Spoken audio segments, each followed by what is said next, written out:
इसकी पहचान नारी शक्ति का अपमान महिला विरोधी कांग्रेस सरकार के 33% आरक्षण बिल को पास नहीं करने दिया। ನಾರಿ ಶಕ್ತಿ ವಂದನಾ ನಿರ್ಣಯ 2023 ಜಾರಿಗೊಂಡೇ ಕೊಡ್ತದೆ. ಆ ಮುಖಾಂತರ ನಮ್ಮ ನಾರಿ ಶಕ್ತಿಗಳಿಗೆ ಶಕ್ತಿ ದೊರಲಿಕ್ಕೆ ಇದೆ.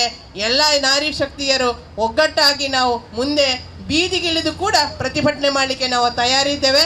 ಈ ಪ್ರತಿಭಟನೆ ಅಲ್ಲದಿದ್ದರೂ ನಾವು ರಾಜ್ಯದ ವಿಧಾನಸೌಧದಲ್ಲಿ ಕೂಡ ಪ್ರತಿಭಟನೆ ಮುಂದಿನ ದಿವಸ ಮಾಡ್ತಿದ್ದೇವೆ.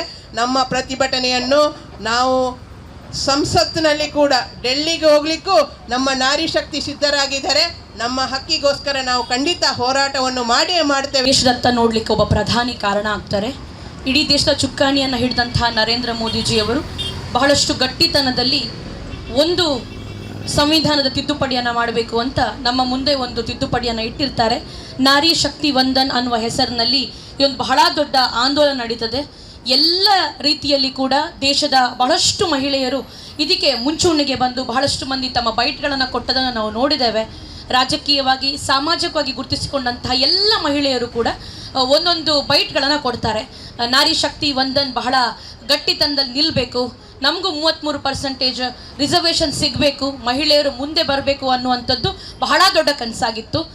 ಕಳೆದ ಶುಕ್ರವಾರ ದೇಶದಲ್ಲಿ ಒಂದು ಬಹಳ ದೊಡ್ಡ ಕರಾಳ ದಿನವಾಗಿ ಉಳಿತದೆ.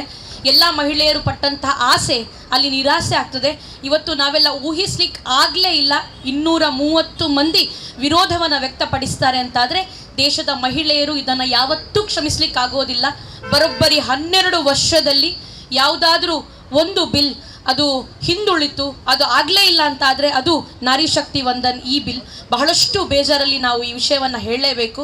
ಯತ್ರ ನಾರ್ಯಸ್ತು ಪೂಜ್ಯಂತೆ ರಮಂತೆ ತತ್ರ ದೇವತಃ ಅಂದರೆ ಇದರ ಅರ್ಥ ಎಲ್ಲಿ ಮಹಿಳೆಯರಿಗೆ ಸ್ಥಾನ ಮಾನ ಗೌರವ ಸಿಗುತ್ತದೋ ಅಲ್ಲಿ ದೇವತೆಗಳು ಪ್ರಸನ್ನರಾಗ್ತಾರೆ. ನಾವು ಮಾಡುವಂತಹ ಎಲ್ಲ ಕೆಲಸ ಕಾರ್ಯಗಳಲ್ಲೂ ಸಹ ನಮಗೆ ಯಶಸ್ಸು ಜಯ ಖಚಿತ. ಆದರೆ ಇವತ್ತು ನಮಗೆ ಇಲ್ಲಿ ಮಹಿಳೆಯರಿಗೆ ಅನ್ಯಾಯವಾಗಿದೆ.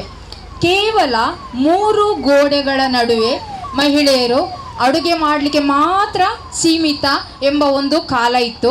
ಅದೇ ಪ್ರಕಾರವಾಗಿ ಇವತ್ತು ನಮಗೆ ಸಿಗುವಂತಹ ಆ ಒಂದು ಹಕ್ಕೇನಿದೆ, ನಮಗೆ ಸಿಗುವಂತಹ ಆ ಪರ್ಸಂಟೇಜ್ ಮಹಿಳೆಯರಿಗಾಗಿ, ಮಹಿಳೆಯರ ಅಧಿಕಾರಕ್ಕಾಗಿ ಸಿಗುವಂಥದ್ದು